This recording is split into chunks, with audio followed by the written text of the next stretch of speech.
Politically, Argentina has done something very different in comparison to what most of Latin America and South America does: elect an anarcho-capitalist president. Hello, my friends, Takuya here, and welcome back to the History of Everything podcast YouTube channel. And on today's episode, we're going to be talking about something that is very different. We're going to be talking about the paradox of Argentina, a state that was once one of the most successful in all of South America, and from that, actually one of the most successful in the world, only to not be for the last half century or so. And the future of Argentina's troubled economy will now rest in the hands of Javier Milei, who is a right-wing libertarian that was elected president this previous December in 2023 after railing against the country's political establishment and pledging a sweeping economic overhaul. Milei, a first-term congressman, ultimately would go and secure nearly 56% of the vote in Argentina's runoff election, defeating economy minister Sergio Massa by a margin of around 12%, which is a very significant amount to happen in a democracy. By beating Massa, the ruling Union for the Homeland's Party's candidate,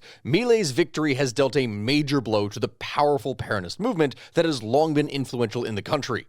The election of Milei is now set to usher Argentina into uncharted political territory, something that, generally speaking, as I said, within Latin America and South America, is not something that has been done in quite a while. Once a television celebrity, Milei is a self-described political anarchist and anarcho-capitalist, someone whose rhetoric and policies have been compared to those of former US President Donald Trump and the former Brazilian President Bolsonaro. Beyond supporting the relaxation of gun laws, the politician has publicly opposed abortion and also claimed that climate change is part of the socialist agenda. But on today's episode, when we're talking about this, we're not here to talk about social issues or anything like that. The reason that we are here to talk about this is that the biggest challenge that Milei is set to face is Argentina's economy. Unfortunately for Argentina, more than 40% of the population is currently living in poverty. Meanwhile, inflation, which in the previous year had reached something along the lines of 143%, had since soared to over 200% in December, right before the arrival of 2024. In order to get a handle on things, in order to steer the country's economy forward, Milei has proposed a series of drastic changes, including very severe budget cuts,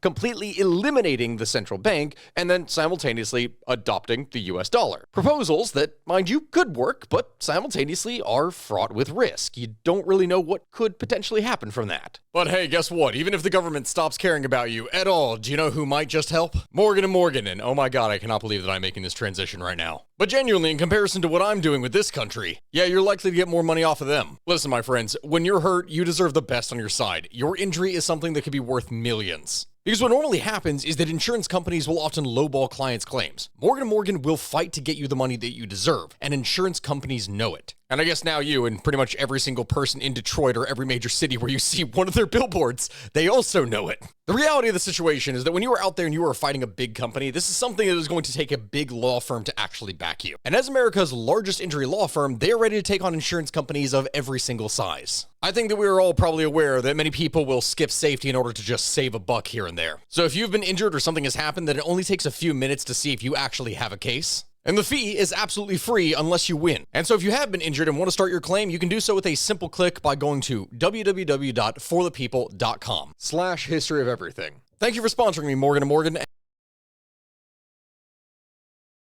But Milei has done more than just be a firebrand. He is an individual that has reached out to more people on platforms that politicians, generally speaking, haven't really touched. Because by campaigning on social media platforms like TikTok, he was able to tap into the anger of people of the younger generation that, generally speaking, are incredibly frustrated with the way that the country has been going. And young voters were actually quite responsive to him, as many would say that Milei would at least offer a new approach to governing that could potentially turn around the country, at least in comparison to what it is that they've already had. And if there is anything that I could say that directly expresses these feelings, then the quote that comes from Valeria Brusco, a member of the Red de Politologas, which is a group of women political scientists. She would say that, quote, "There's an environment of rage and frustration over the economic and social results that the country has had for many years. That has led to the thinking that we need something new. Even if it ends in disaster, at least it will be a new disaster." Because truly, when we're looking at the economy of Argentina, it is a disaster and not one that is just modern in its creation. This is something that has been going on for many, many, many years. South America's second largest economy is suffering over 200% annual inflation. The currency has plunged in value, and 4 in 10 Argentines are impoverished. The nation has a massive fiscal deficit, a trade deficit of $43 billion, plus a daunting $45 billion debt to the International Monetary Fund, with $10.6 billion being due to the multilateral and private creditors by April. If it sounds like there is no money, then yes, this is a direct quote that comes from the president who says there is no money. That is something that he commonly just states publicly to everyone, like that there is no money. And because of that, he has had to repeatedly explain to people that this is why Argentina cannot take a gradualist approach. They can't gradually roll things back. They have to do things starkly, severely, and make great changes in sweeping measures. Quote, "We know that in the short term, the situation will worsen, but soon we will see the fruits of our effort and have created the base for solid and sustainable growth." This is a direct quote that comes from Milei. In addition to this, Milei would break tradition by delivering his inaugural address after being put into power, not to assembled lawmakers, but rather to his supporters that were gathered outside with his back turned to the legislature. He blamed the outgoing government for putting Argentina on the path towards hyperinflation while the economy stagnated, saying that the political class has, quote, "ruined our lives." And really, when you look at the economic growth of Argentina, or I should say the sporadic line movement of Argentina, because normally GDP growth is like a, curve where it's gradually growing. Maybe it levels out past a certain point, but it's still steady growth. This is, not that. Quote, "In the last 12 years, GDP per capita fell 15% in a context in which we accumulated 5,000% inflation. As such, for more than a decade, we have lived in stagflation. This is the last rough patch before starting the reconstruction of Argentina. It won't be easy. 100 years of failure are not undone in a day, but it begins in a day, and today is that day." Everything that I've been saying at this point are direct quotes that have been coming from Milei, and given the general bleakness of what it is that he's been saying, even with some hope that is there at the end that things will get better, simultaneously, that is, that's not something that is exactly going to make everyone feel good, but it is also part of the harsh reality of what Argentina is facing. Normally, when a president first gets elected and then is addressing a public speech to a crowd that is filled with his supporters, usually people will be way more active, but in this case, because of, again, the bleakness of his message, the crowd would only really listen attentively and cheer occasionally, with the most accepting that things were going to get way worse. Many in the crowd would wave Argentine flags and, actually to a lesser extent,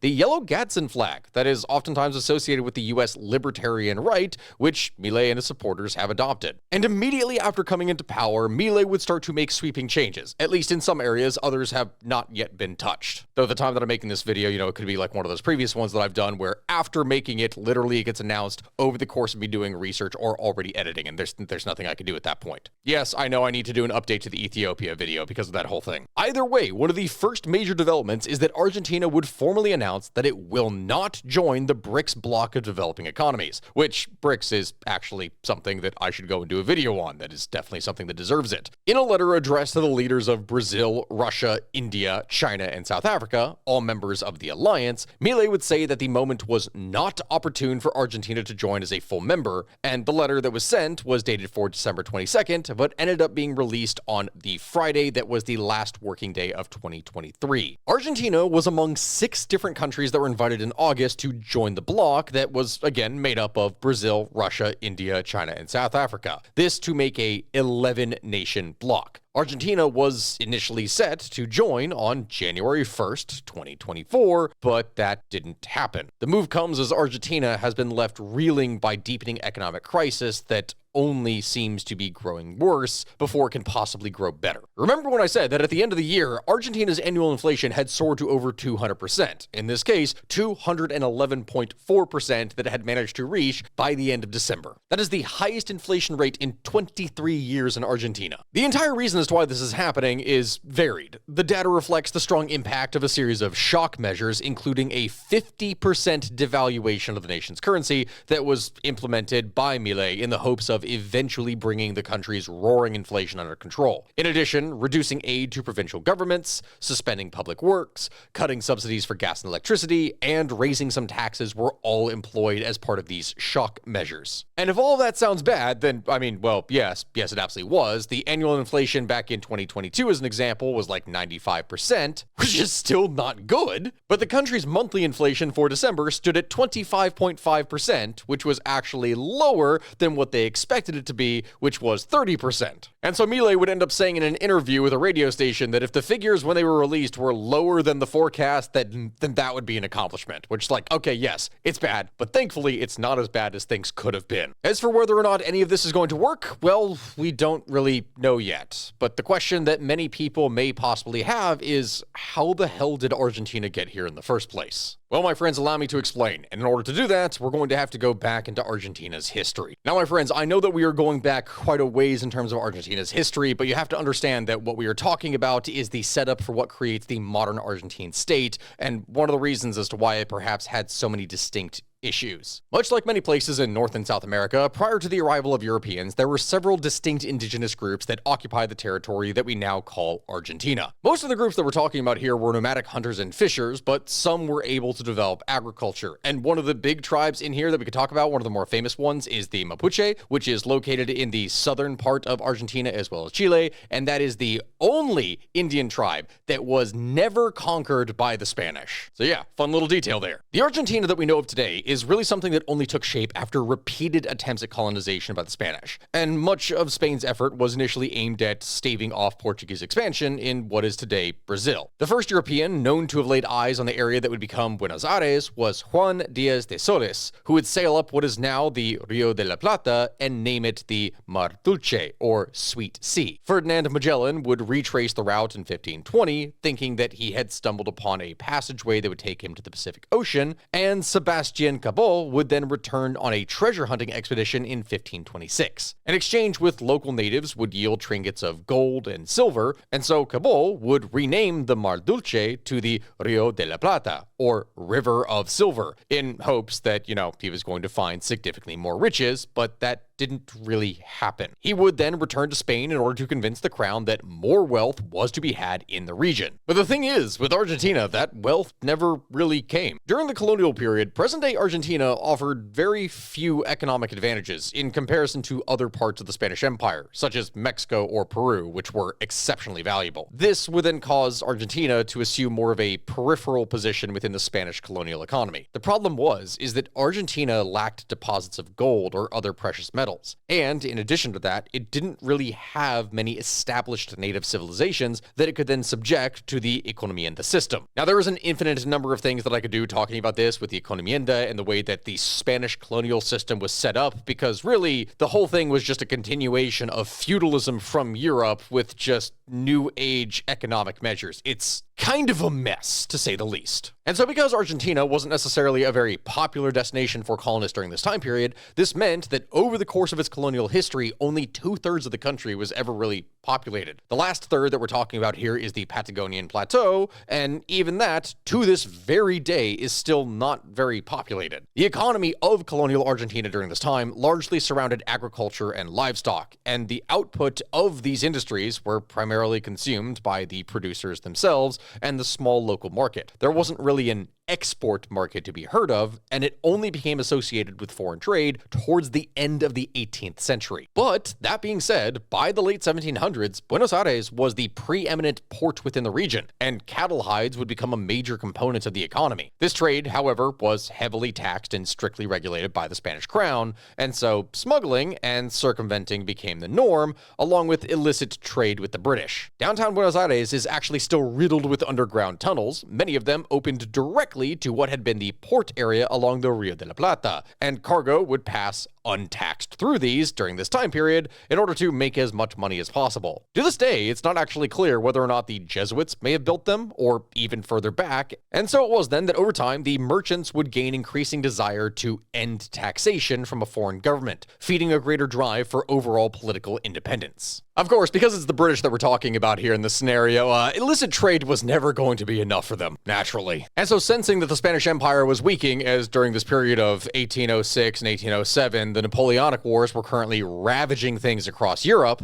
the British would go and decide to attack Buenos Aires in 1806. The battles during this time in Argentina are known as the Reconquista and the Defensa. These battles are memorialized in the names of the streets of Buenos Aires that feed into the Plaza de Mayo, which were the routes that the Argentine armies used in order to oust the British. And when it is then that the British would launch their invasion, the Argentinians would defend themselves fiercely and actually manage to drive off the British without Spanish help. That right there is a crucial factor. Because they were able to defend themselves without the help from Spain, many Argentine-born Europeans were like, well, why do we even need Spain? Why don't we just have our independence? Very quickly afterwards, this would end up becoming a reality. After only a few years, the Revolution of Buenos Aires was declared on May 25th, 1810, marking the beginnings of the independence movement. On July 9th, 1816, Buenos Aires would officially declare its independence from Spain under the name of the United Provinces of the Rio de la Plata. Several years of very hard fighting would follow before the Argentines would defeat the Spanish in northern Argentina, and the Europeans would remain a threat until Peru had been liberated by General José de San Martín, considered the national hero of Argentina, and later by Simón Bolívar from 1820 to 1824. With Lord George Canning as their main representative, Britain would officially recognize Argentina's independence. But, that being said, Argentina's relationship with this European world power would remain tenuous for many years, but we're going to be getting back to that here later. Spain's defeat, however, did not mean that Argentina had peace. Boundaries and the power structure were still unclear, and no one really knew what it is that they needed to do at that point. Strongmen with private armies, called caudillos, would control remote regions, as was the case in other areas of South America after independence. Even with a national constitution, the territory that now constitutes modern Argentina was frequently disunited until 1860. At this point, the national debate within the country even still included the question of whether or not Buenos Aires would be the new capital of the country itself. Over the course of this time period, as Argentina was really struggling to find itself, the internal and external struggles that it would face were brutal, to say the least. Something that very severely changed both the physical and ethnic makeup of the entire country. And there are certain details about what it is that I'm talking about here with Argentina and what it is that they did, that because I am posting this to YouTube, I don't think I can actually talk about in extensive detail, because otherwise it will immediately result in this video being demonetized. I'm probably going to make a short on it, but if anyone is curious, I would just ask you to go and Google, once you've finished watching this video, why does Argentina not have a significant African population? But either way, in addition to the ethnic struggles that would be faced, in 1864, the War of the Triple Alliance, also known as the Paraguayan War, would break out between Paraguay and an alliance of Argentina, Brazil, and Uruguay. Paraguayan President Francisco Solano Lopez saw himself as an emperor and hoped to give the country an Atlantic port. The war, which devastated Paraguay,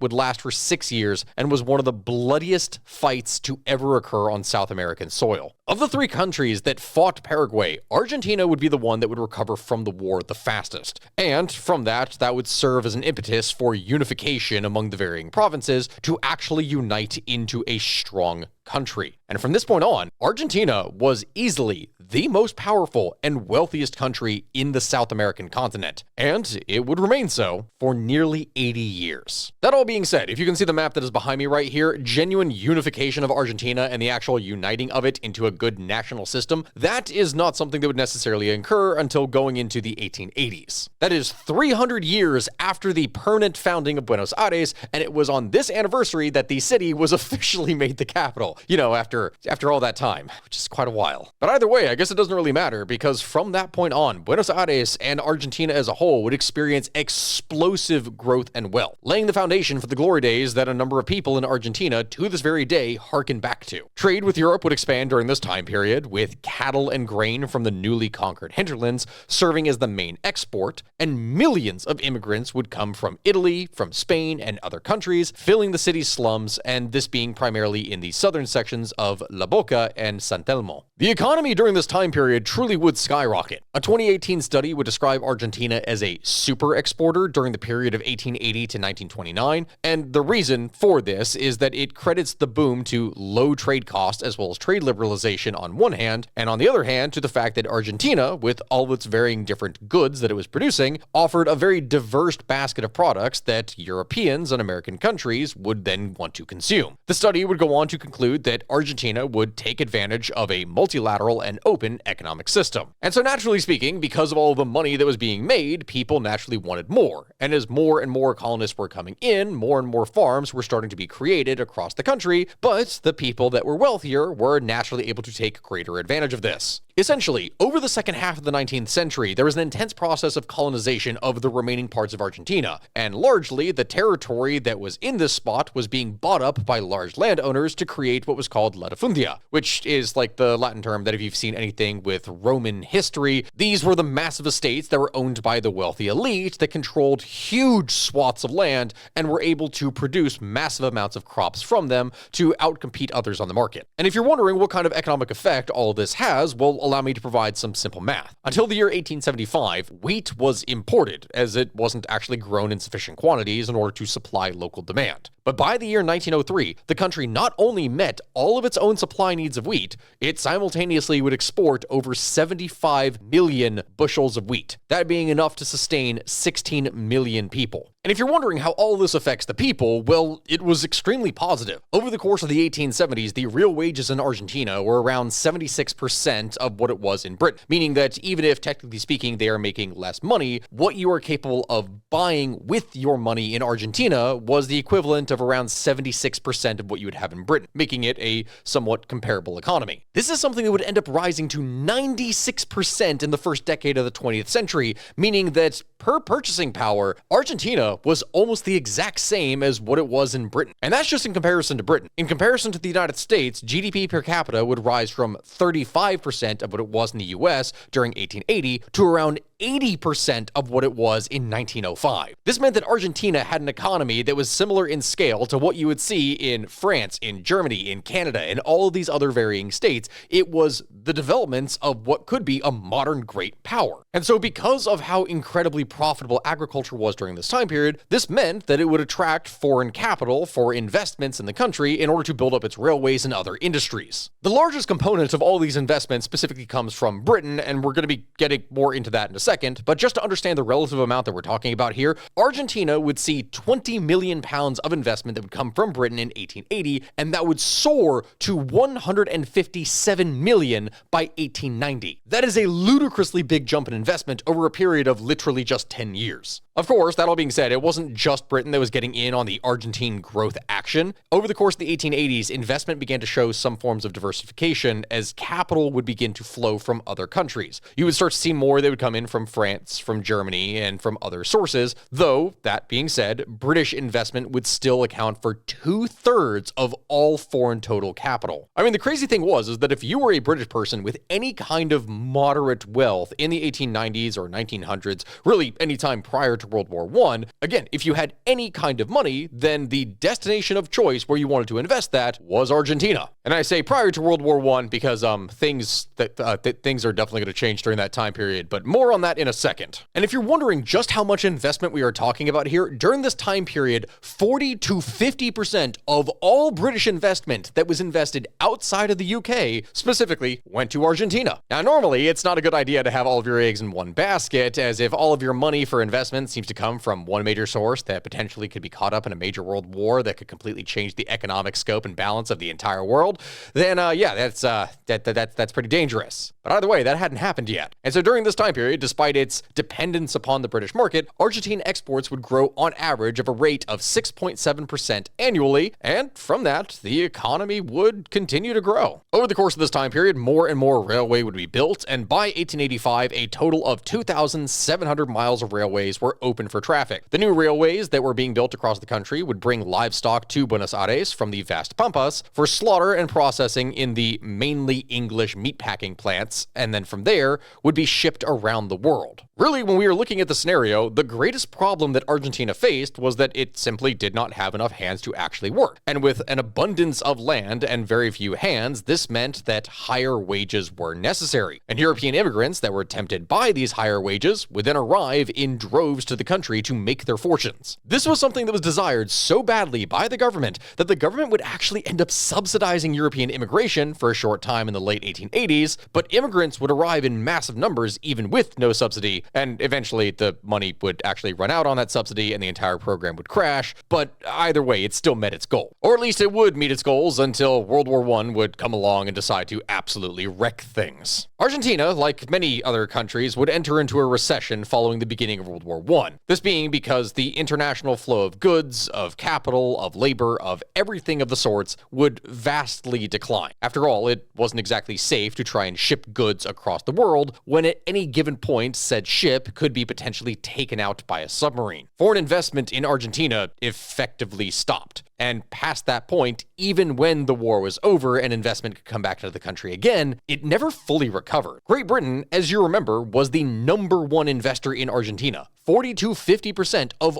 all outside investment of the UK went to Argentina. But Great Britain, over the course of World War I, had become heavily indebted to the United States, and never again would it export capital at any level of the scale that it had prior. But World War I breaking out in 1914, that was only one of the massive whammies that Argentina would be faced with that year. Because in 1914, the Panama Canal would open. Because of the opening of the canal, in order to get to Asia, countries no longer had to sail all the way around the entirety of South America. Instead, they could cut through Panama. This in turn would cause a large decline in the economies of the southern countries of South America, as no longer did ships want to come to them on nearly the same scale. Even with the recovery of the global economy after World War I, countries were no longer looking at South America to invest. Instead, they were looking more at Asia as well as the Caribbean. Still, that all being said, Argentina would still experience relatively healthy growth over the course of the 1920s, unlike its neighbors, which generally speaking were much more affected by the worldwide collapse of commodity prices. Brazil and Chile were particularly hard hit. Also, at the same time, the country was still relatively more stable because the gold standard was in place at a time when most European countries had already abandoned it. The economy would continue to grow, and the standard of living for many would still continue to increase. Automobile ownership, as an example, in 1929 was the highest in the southern hemisphere. However, the main problem that Argentina was going to face during this time period is that the largest sector of its economy was still its agriculture, and in particular, livestock, and the #1 purchaser of those goods was Britain. And so when Britain would go and impose new restrictions on meat imports in the late 1920s, well, this is something that is going to sharply decrease the amount of imports that are coming out of Argentina. Ranchers would then have to respond from trying to switch from producing beef to switching over to crop production, but even then, the economy of Argentina was still going to take a major hit. If we then go and fast forward a little bit of time past the 1920s and going into the 1930s, this is when the Great Depression would hit. But amazingly enough, the Great Depression actually had a relatively mild effect on Argentina. The unemployment rate never actually went above 10%, and the country had largely recovered by 1935. Still, the Depression had completely stopped its economic expansion. The status quo from this would effectively continue for several more years. And having your economy stop expanding is never really a good thing. Unemployment would continue during this time period over the course of the Great Depression and beyond, and that is something that would create many problems within society. People would start to become more and more upset, and eventually this would lead to a coup occurring in 1943. This, my friends, in 1946 then is when Juan Perón would come into power. His political philosophy, something that we mentioned before, now known as Peronism, was a form of corporatism, something that would chiefly favor large state enterprises as well as an overbearing regulation on the economy. Now, of course, I say overbearing, but state protectionism isn't necessarily always responsible for economic failure. After all, when we were going and looking back at history, South Korea and Taiwan both favored protectionism in order to try and foster domestic industries over the course of the 20th century, with the intent of using the method to build up industries that would be capable of competing on the world market, which they did, actually very successfully. If we go and actually look at the economies of Taiwan, of South Korea, of any of these states, that is something that potentially I would want to make a video on here in the future. But the protectionist policies of the two East Asian tigers and that of Argentina, well, these were very, very different. You see, my my friends, protectionism in Asia was intended to foster industry and ready it for the world market. That was the entire point of it in the first place, was to compete. Argentina's, on the other hand, was nationalistic, self-imposed exile, so to speak. It was an attempt to withdraw from the world economy and all of its fluctuations so that it could be dependent upon itself and nothing else. And really, the present fortune of the country is something that speaks for itself. Under the command of Perón, the state even went as far as to monopolize all foreign trade, a policy that is generally associated with countries that were, part of the Iron Curtain, like the Soviet Union. Essentially, what would happen is that Perón would erect a system of almost complete protection against imports, largely cutting off Argentina from the international market. By 1947, he would announce his first 5-year plan based on the growth of nationalized industries, and what protectionism would end up doing is create a domestically oriented industry with very high production costs, something that would keep wages high within the country as the cost of goods and everything was higher, but simultaneously what that means is that it was incapable of ever competing in international markets. It simply was not cost effective for anyone to try and buy anything from Argentina. At the same time this happens, the output of beef, of grain, the country's main export goods, would completely stagnate. Still, I guess this is not necessarily the worst, and during this time period, Argentina's economy would still continue to grow on average, but it would grow a lot more slowly than the world around them, or especially its neighbors, Brazil and Chile. One of the causes behind this slow growth is thought to be the ridiculous specifics that were imposed upon the economy, such as the 1947 decree that actually set the prices and menus for restaurants. And yes, if you caught what I said there, if you're wondering what it is that I mean, the government went and set the prices to what things were allowed to be at restaurants, something that is a severe restriction upon anyone's ability to actually do business. And so the long-term effect of all these ridiculous laws that ended up being put into place was create this sense among the Argentinian people that the law was not actually there to help them, that it was there to stop them from earning a good living, and that is something that would create a very negative effect as time would go on. And so it was then that the combination of industrial protectionism, redistribution of income from the agrarian to the industrial sector, and growing state intervention in the economy, all of this would spark a drastic increase in inflation. By 1950, Argentina's GDP per capita accounted to less than half of that of the United States, when remember at one point, it was 80%. Wage growth beginning in 1950 would begin to push prices up. The inflation rate during this time period would increase even faster, and soon, the real wages, what you were actually capable of buying with the money that you had, that fell. High inflation would prompt a stabilization plan that included tighter monetary policy, as well as cutting public expenditure, and also increasing taxes, but that is something that is never really popular. And so because of the increasing economic problems being faced by the country, the working class during this time period would see their quality of life diminish. This would in turn strip Perón from a large part of his popular support and would eventually lead to his downfall in 1955 in the Revolución Libertadora. Fast forward a little bit of time and Argentina would try to liberalize over the course of the 1970s, but there was a bit of a problem. See, by this point, without any real industry to be able to compete on the global market because of the severe protection policies that have been put in place, Argentina simply couldn't really do anything with the global market, and that is something that would only lead to more decline. Peronism had allowed some industries to grow, to develop, but they were insanely inefficient. They were things that were shielded from the world market and any kind of real competition, which meant that they just weren't good. Any local industry that had been fostered by protectionism was simply no match for the outside world, and so its products were lower quality, they were more expensive, and thus outcompeted by foreign goods that would enter into the market. Manufacturing had seen growth during this time period of protectionism, but now what was going to happen was a long period of decline. Ultimately, turning in from the world had merely created inefficient industries, rather than providing a protected space to allow those industries to grow. Between the 1970s and 1990, Argentinians would experience a real per capita income drop of over 20%. And so it was then that after a century of decline, Argentina was going to approach the 21st century with a brewing economic crisis that was setting the stage to completely burn the country to the ground. Following a huge buildup of public debt and a period of high inflation in the 1980s, in the following decade, the Argentinian government had decided to try and peg their currency to the US dollar. The idea behind this was that it was going to reduce inflation and thus allow imports to become cheaper through currency appreciation. And yeah, while the appreciation of the Argentinian peso was was indeed needed. The problem is that pegging it to the US dollar, that was something that made it way overshoot the mark. This had a disastrous effect on Argentinian exports, and by the late 1990s, Argentina would enter into a deep recession, with unemployment sitting at 15%. Along with other issues that the country was facing, such as poor tax collection and corruption, the recession would result in a rise in state spending and a diminished revenue base. Essentially, the gist is that even though the country was making less and less money, the government decided to continue to spend money in order to try and galvanize the population and the economy into actually doing something, which didn't really work.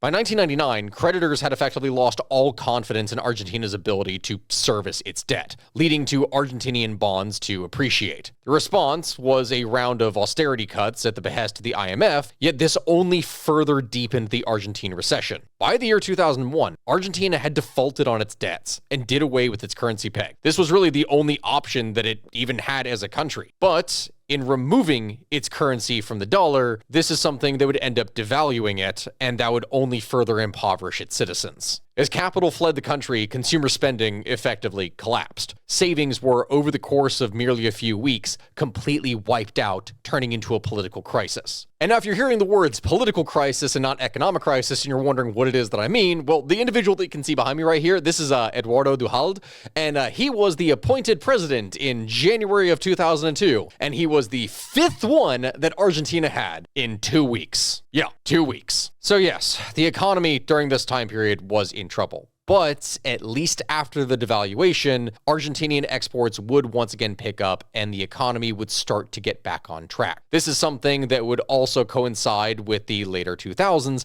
and the rise in Chinese purchasing on the world market. Now this sounds all well and good at first, but the problem with this is that once again, this means that the state of Argentina was once more reliant upon exports for the majority of its economy. It was something that if there was any kind of major external shock, like a financial crisis or pandemic, or anything that could possibly occur, then the state was once again going to find itself in the exact same situation. If you then go and add to this crisis poorly thought out policies that is done by incompetent administrations, then that is something that only makes everything worse. And guess what? It only gets worse. Over the course of the last few years of the presidency of Christina Kirchner, policies would be put forth that included instituting capital controls, running down foreign exchange reserves, and, in effect, having the central bank print money to finance a public deficit. And while these policies are not good, for a while they were hidden by a world commodity boom. The problem then became is that after commodity prices dropped, the full extent of Kirchner's economic mismanagement became very, very apparent.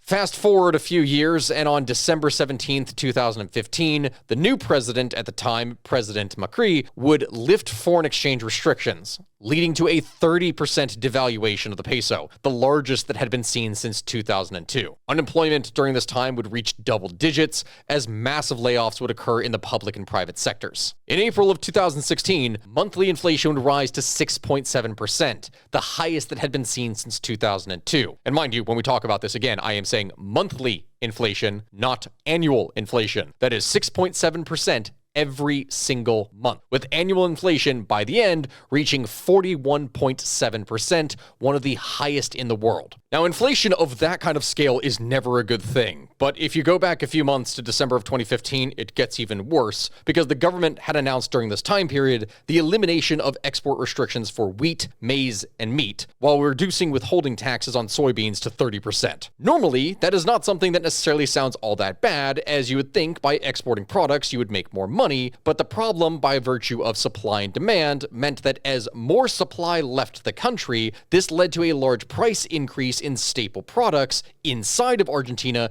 including oil, which increased by 51%, flour, which increased in price by 110%, chicken by 90%, noodles by 78%, and a 50% increase on the price of meat in 2 weeks. 2 weeks, mind you. And because of how many things were being affected by this, it was going to create a domino effect that was going to cascade into other industries. Because of a 150% increase in feed prices, many pig producers all over the country were in crisis. And it is estimated that in the province of Buenos Aires alone, 40,000 pork producers would fail. So the situation is already not good, and then only a few short years later, the pandemic would happen. Much like many other countries that would experience problems during this time, due to the national lockdown, the economic activity of Argentina would suffer a near collapse of 10% in March of 2020. The highest drop was the construction sector, which would see a drop of 32% versus March of 2019. Almost every single economic sector suffered some form of collapse, with finance, with commerce, with manufacturing, industry, mining, all of these being the most affected. The agriculture sector was the least affected, but overall, the economic activity for the first trimester of 2020 would result in a 5% contraction